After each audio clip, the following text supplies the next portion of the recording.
Namaskar, hello and welcome viewers. You're watching Perspective with your host Kruti Mishra. In today's edition, we'll try and make sense of the COVID spike in India. Fresh COVID-19 cases in India in the week ending Sunday surged to the highest in nearly 4 months with close to 80,000 new infections, up 62% from the previous week's tally. Although deaths from the virus remain very low compared to previous outbreaks, at least 93 fatalities were reported in the country during the week, more than the combined toll in the previous 2 weeks. The highest numbers were reported from Maharashtra, where the weekly tally crossed the 25,000 mark. As most adults were already vaccinated with both the doses, the rate of hospitalization and mortality is quite low for now. India's COVID-19 vaccination coverage has also exceeded 196.18 crore. So what's driving COVID-19 spike in India again? Let's find out from the most trusted voices in the country. Joining us on the program through virtual platform, Dr. N.K. Arora, Chairman, National Technical Advisory Group on Immunization, Dr. Puneet Mishra, Professor, Center for Community Medicine, AIIMS, New Delhi, and also joining us, Dr. Raman Ganga Khedkar, Chair, ICMR. I welcome all of you on Sansad TV and thank you so much for joining us. And Dr. Arora, let me begin the program with you. As the COVID cases are rising, there is this debate in the medical fraternity, whether it is another wave or this is endemic surge. What is your take on the surging cases in the country, sir? I will first answer your last question that certainly this is not a new wave. We are not into any fourth wave. And so there is nothing to be panicked about. And the reason is that there is no new variant which has come. We still are in the Omicron wave. And because Omicron has several sublineages, BA1, BA2, BA3, BA4, BA5, and then there are further sublineages of each of these 1, 2, 3, 4. So these are the ones which are prevalent. And the recent surge is associated with 2 or 3 new events, and which the global data suggests that the infectivity or transmission rate is bit higher than the original BA2. So BA2 together comprises about 85% of the total the cases. But the important point is that there are a few sublineages like BA2.38, which is now almost 1/3, and it has a higher infectivity. Similarly, B4 and B5, they are less than 10% of the total cases, but still they have. So that is one of the reasons that cases are increasing. But I think there are more important other reasons. One is with the opening of the schools, with the start of holidays, travel, extensive travel within country, international. So travel is an important point. The second is, I think social gatherings and social functions have almost come up to their normal level. And finally, the most important reason is, since the number of cases were less, I think many or most of us have let our guard down. True. The use of corona appropriate behavior is much less. So together, I think they are all contributing to various clusters in different parts of the country, and particularly big cities. Absolutely, sir. So those are very valid reasons that you pointed out, but you also talked about sublineages. Dr. Raman Ganga Khedkar, I'd like to understand, while India had a break from high numbers, the world has been reeling under the onslaught of the Omicron variant. What would be the impact of the sublineages of this variant on our COVID numbers? This, as Dr. Arora suggested, that since the transmission efficiency, one has to understand one thing. When you have 50 different mutations that are present in Omicron virus, which are different than the original Wuhan virus, it also tells you that the virus is continuing to evolve rapidly. Now, when it keeps on revolving, when it is unstable, it is yet to find routes to decide which particular strain should be the predominant strain and which doesn't need to mutate anymore. That has not happened. So essentially what will happen, when you look at different sublineages, they are making their attempt to predominate. Now, if they want to predominate, they will increase the transmission efficiency. And there may be less impact in terms of virulence because if they have to replace this earlier sublineages, essentially that means that the virus has to become more transmissible. And therefore, you will see a rise in numbers, but at the same time, severity will continue to remain low. You will find hospitalization is low. You will find deaths are low compared to the worst second wave that we have seen with respect to Delta.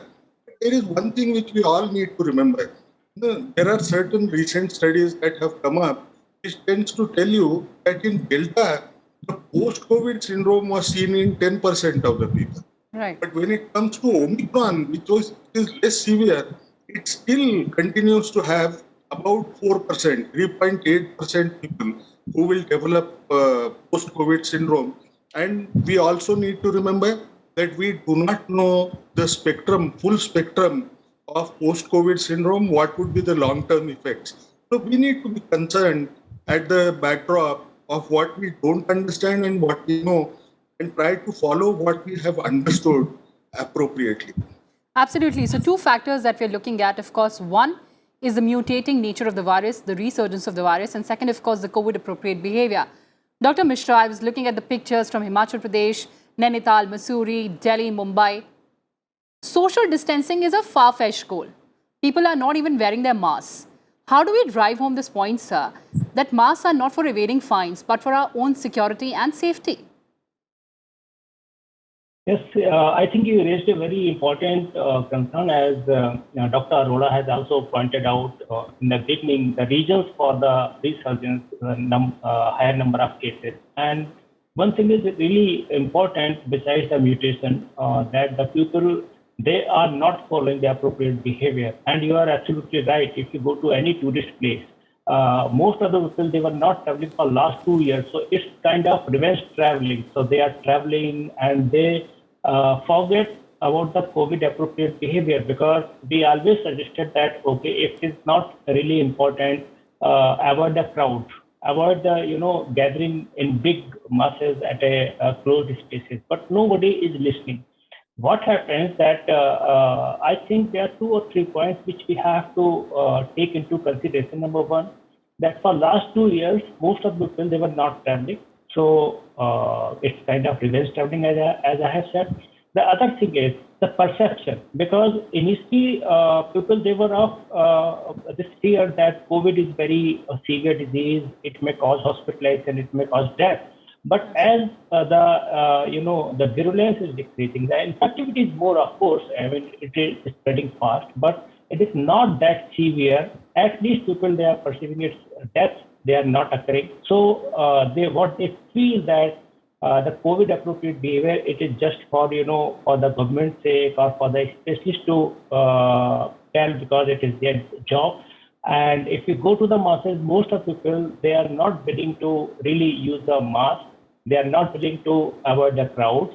They just want to enjoy and lead the life the way it was 2 years back, which I think is fueling this current epidemic. And besides the mutations, because we cannot control the mutations, they will keep on going.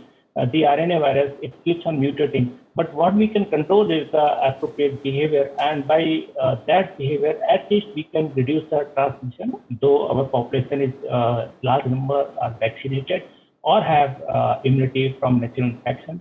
But we need to be careful, because it may cause more harm to those who are immunocompromised, those who are having old age, or those who have comorbidity. So I think we need to give clear message to our society that they have to take precaution, and still we are going into COVID time, it's not gone. So that's from my side. Absolutely. So the message is loud and clear that our safety is in our own hands. But Dr. Arora, a number of persons who've had COVID earlier are again contracting COVID-19. Is there any evidence to suggest that the antibodies developed from the previous infections are dwindling, or are there questions on the efficacy of the vaccines? I will continue where Puneet stopped. That the COVID infection is important for me as individual. COVID infection is also important for my family because if I get infected, the others in the family get infected. And this becomes particularly dangerous or harmful when somebody within the family has a comorbidity or somebody is elderly.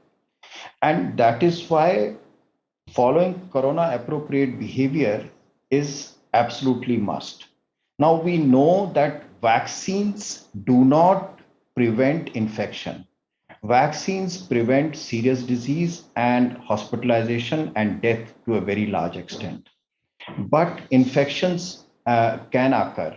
And the second thing is Omicron specifically is a what is called vaccine escapee.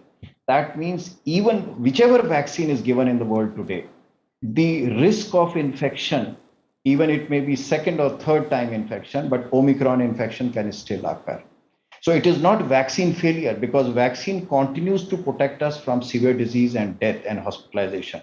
But infections occur, but within our families, within our neighborhood and our relationships, if there is somebody, for example, on cancer therapy or on heart disease or has a chronic liver disease or it has been found whatever deaths you just showed that during last 24 hours about 29 deaths or so occurred. Yes. And most of these deaths are those people who are admitted in the hospital for their comorbidities, but on top of that, they get COVID infection. And that turns the tide against these individuals. Therefore, it is absolutely important in my individual family and myself that I need to follow corona appropriate behavior. Absolutely, sir. But Dr. Raman Ganga Khedkar, we also note that Center has written to 5 states, top 5 states with rising COVID cases to monitor clusters and to curb the number of infections. What is your advice to these states, sir? There are a couple of things which I would say.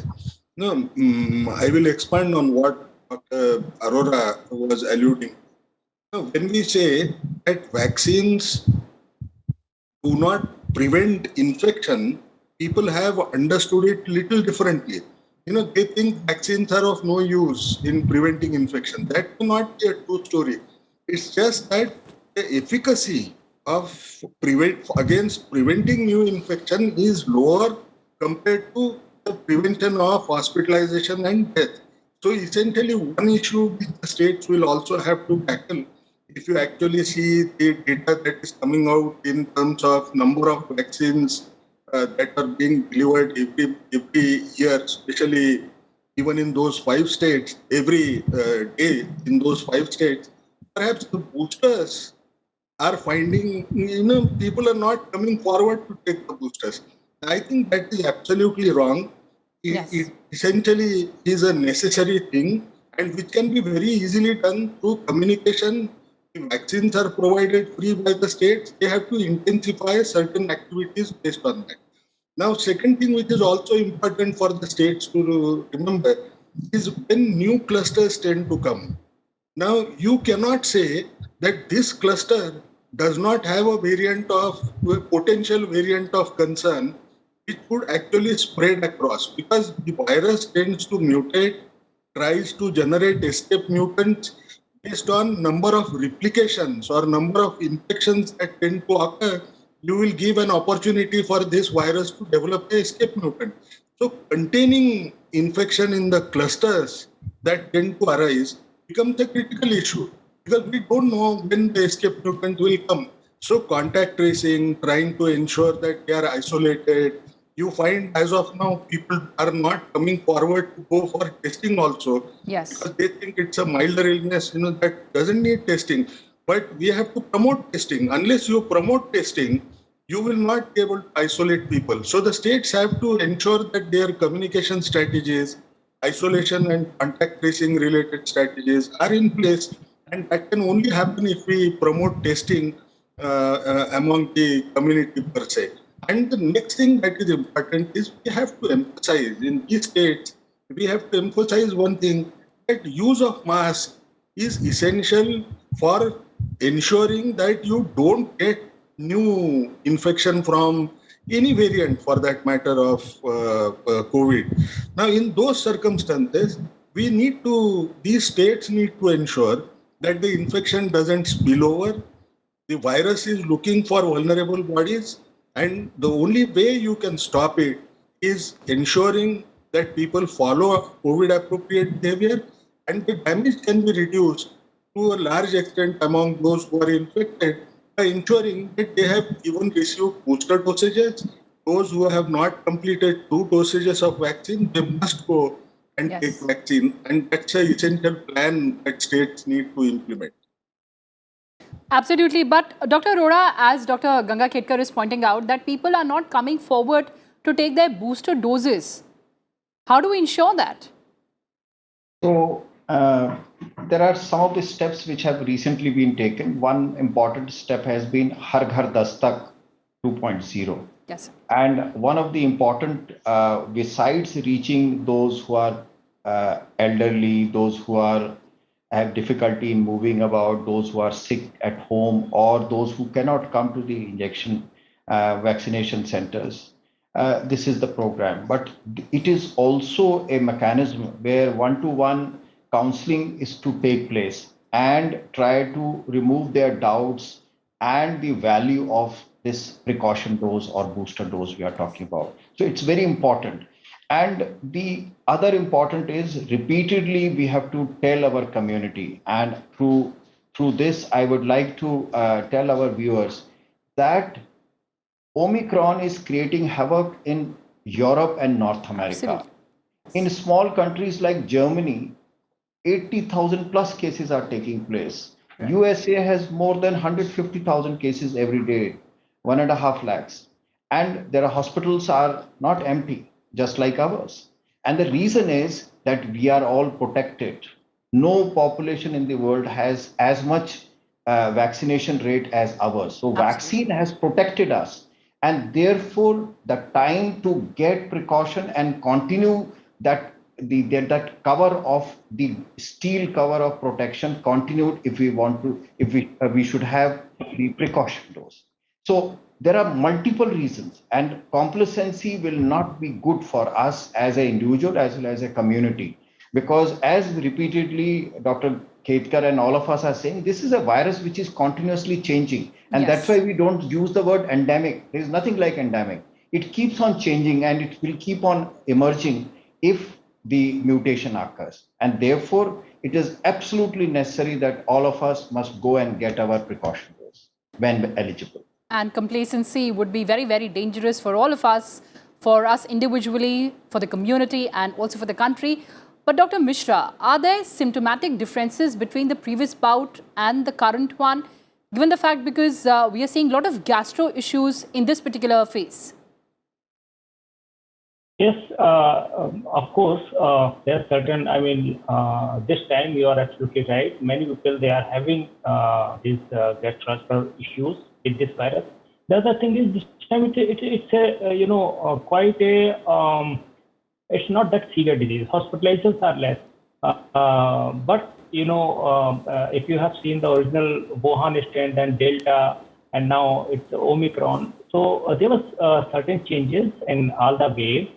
And of course, some symptoms are different and are more predominant with one strain, and that will keep on going. But it does not mean that it is not going to affect your lungs, or it is not going to affect other systems, and we can take it lightly. No, that should not be an issue, as Dr. Arora and Dr. Khetkar both have pointed out about the importance of the vaccine.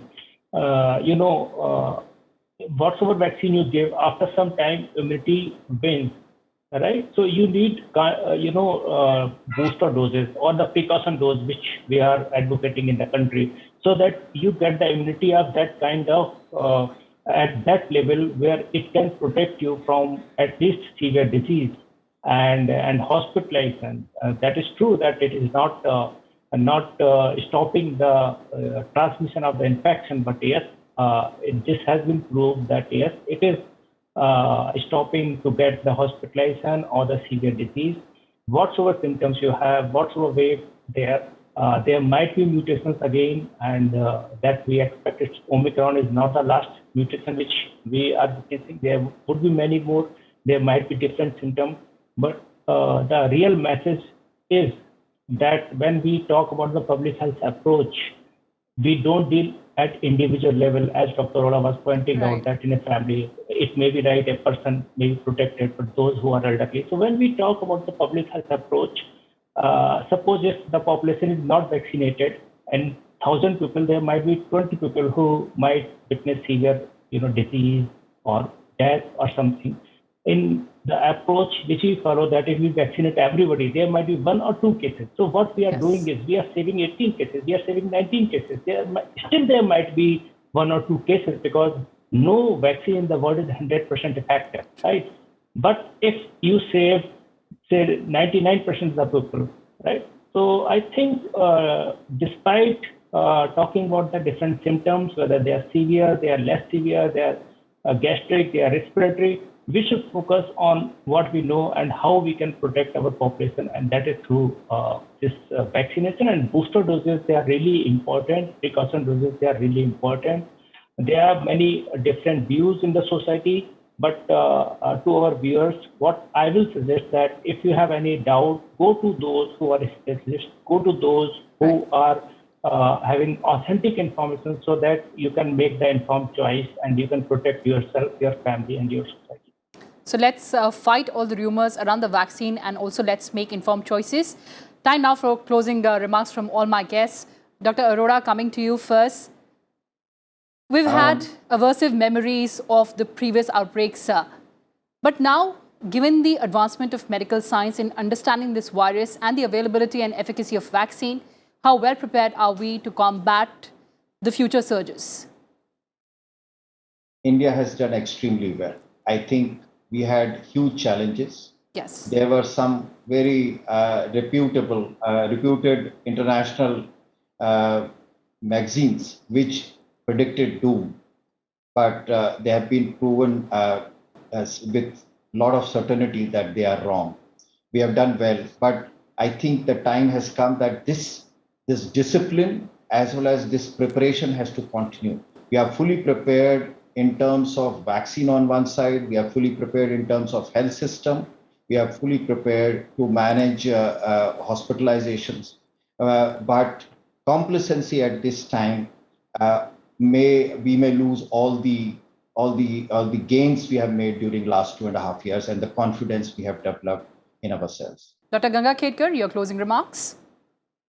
I think all of us need to understand one thing, that a small investment of time can save your life and hospitalization for at least around 8 to 12 months. Don't we think it? Second thing which we have to understand is if you look at the rates at which the vaccines are being delivered every day, you find recently the numbers are increasing. People are worried because of this rise in numbers of new cases, and then they are going there. I think we need to be smart. We don't need to be reminded by increase in new infections that are occurring. But why can't we be responsible for our own health, our family's health? All of us need to invest time and just use that logic that a small step is going to prevent not only hospitalization and death, but also possibly a post-COVID syndrome that could come subsequently. Absolutely. Dr. Mishra, before we wrap up, your word. Yeah, the most important thing is for the public, for our viewers, that go for the authentic information. There are many rumors about the vaccine, many rumors about other things. Always go for authentic information, protect yourself, protect your family, protect the community. Vaccines, they are safe. Booster doses or protection doses, they are required. Precautionary doses, they are required. Go for it. And all the vaccines, as I have said, that they have limited time. I mean, they have effect, but boosters are required. So don't think that you have taken 1 dose or 2 days, that is sufficient. If your time for booster is there, go for it. And most importantly, COVID has not gone anywhere. Continue taking COVID appropriate behavior, avoid crowds unnecessarily, and use masks and remain at home as much as possible. That's all from my side. And following the COVID appropriate behavior, of course, is non-negotiable. Yes. On that note, thank you so much for joining us, Dr. Arora, Dr. Ganga Khetkar, and Dr. Mishra. Well, viewers, that's all we had for you in this edition. Thanks for watching. And before I sign off, let me remind you once again to stay safe from the virus. Take care and goodbye for now.